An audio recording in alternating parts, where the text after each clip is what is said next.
اور جب ابراہیم نے خدا سے کہا کہ اے پروردگار مجھے دکھا کہ تم مردوں کو کیوں کر زندہ کرے گا،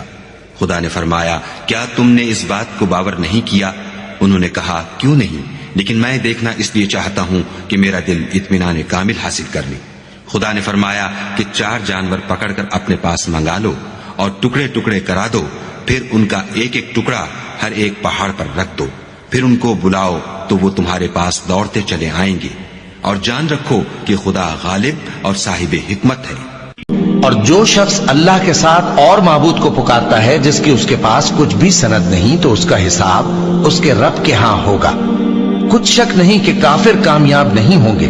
اور اللہ سے دعا کرو کہ میرے پروردگار مجھے بخش دے اور مجھ پر رحم کر، اور تو سب سے بہتر رحم فرمانے والا ہے۔ اے پیغمبر صلی اللہ علیہ وآلہ وسلم، میری طرف سے لوگوں کو کہہ دو کہ اے میرے بندو، جنہوں نے اپنی جانوں